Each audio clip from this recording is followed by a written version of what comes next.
24 ta' April Santa Maria Eufrazia Pelletier, fundatriċi, għexet bejn l-1797 u l-1868. Din il-qaddisa hija l-fundatriċi tas-Sorijiet tal-Bon Pastur.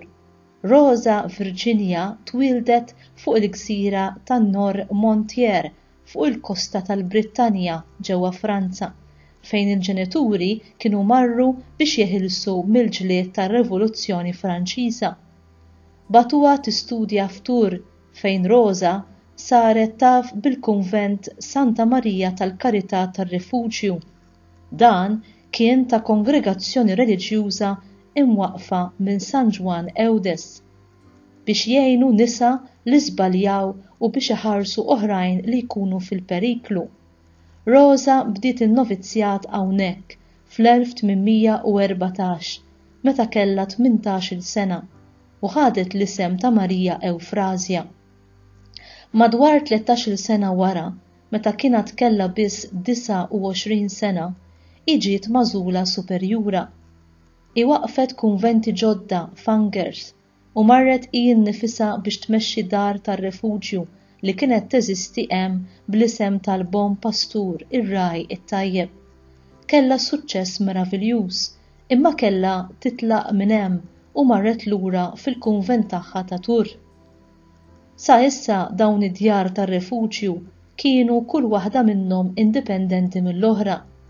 Eufrazia ħabriket li ġibhom taħt amministrazzjoni waħda, taħt superjura ġenerali waħda u jkun hemm novizzjat wieħed u hekk tkun tista' tqassam is-sorijiet minn kunvent għal ieħor skont il-bżonnijiet. Sabet ħafna diffikultajiet, imma Eufrazia baqgħet soda għax rat li bekk il-ħidma tagħhom tkun aktar koordinata u aktar effettiva.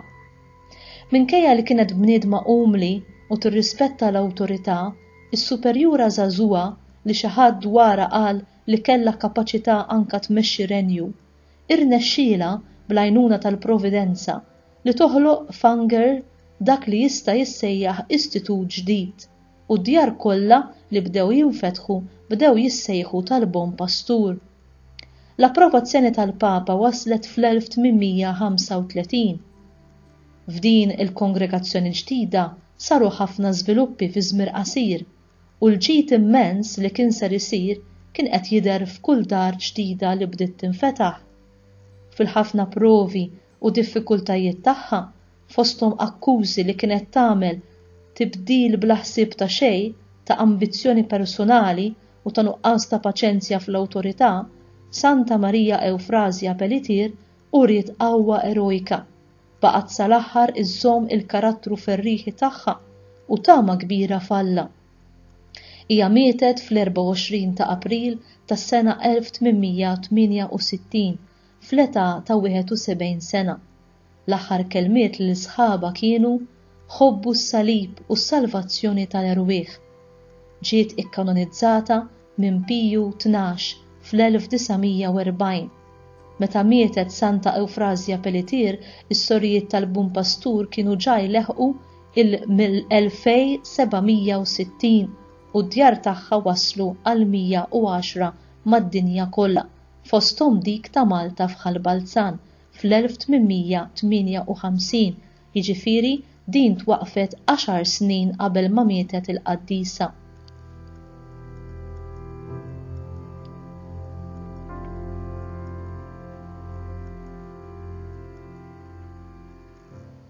Tajjeb li wieħed ikun jaf li s-sorijiet tal-Bon Pastur ġew Malta meta kienet għadha ħajja l-fundatriċi tagħhom Santa Eufrazia Pelletier fl-1858. Għall-ewwel kellhom skola f'Ħallija, iżda meta mbagħad marru f'Ħalbalzan fl-1868 ma żammewx l-iskola imma intefgħu kollhom kemm huma f'ħidma ta' ħniena u għajnuna ma' xebbiet u ommijiet imġarbin, ħidma li diġà kienu bdew jagħmlu Ħallija.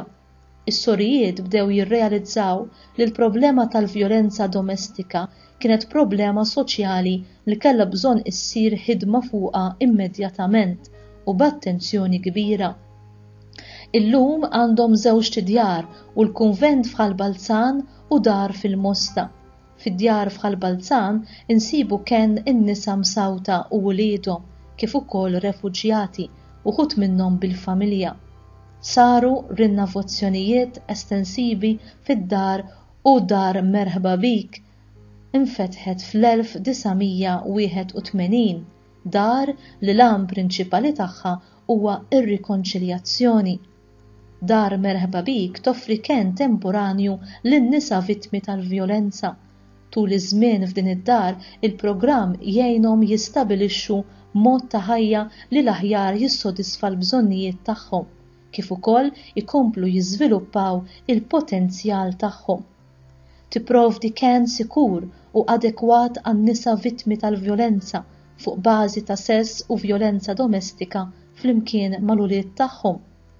Toffri servizzi psikosoċjali bħal counseling ta' assistenti soċjali u terapija speċjalizzata skont il-ħtieġa tar-residenti.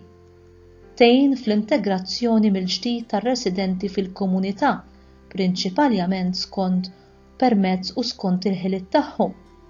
Tippromuovi r-rikonċiljazzjoni mal-individwu innifsu, mal-familja, b'kull mod possibbli jew mixtieq, mas-soċjetà u ma' Alla. Tgħin u tassisti l-residenti jsibu akkomodazzjoni alternattiva meta jkun hemm bżonn. Tqajjem kuxjenza u għarfien mal-pubbliku dwar il-kwistjoni tal-vjolenza domestika u vjolenza fuq bażi ta' sess. Jekk forsi din l-informazzjoni ma tapplikax għalik, nitlobkom biex tadduha forsi lil min taħsbu li jeħtieġha.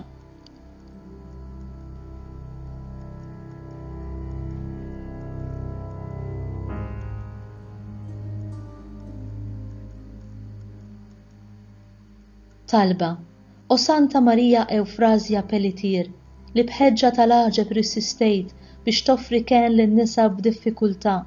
Nitolbuk biex b'talbek tinterċedi għal dawk in-nisa fi żminijietna li qegħdin isofru minn kull forma ta' abbuż jew li huma fir-riskju li jiġu sfruttati. Għamel li jsibu l-ken u l-għajnuna meħtieġa biex ikunu jistgħu jgħixu bid-dinjità ta' wlied Alla. Amen.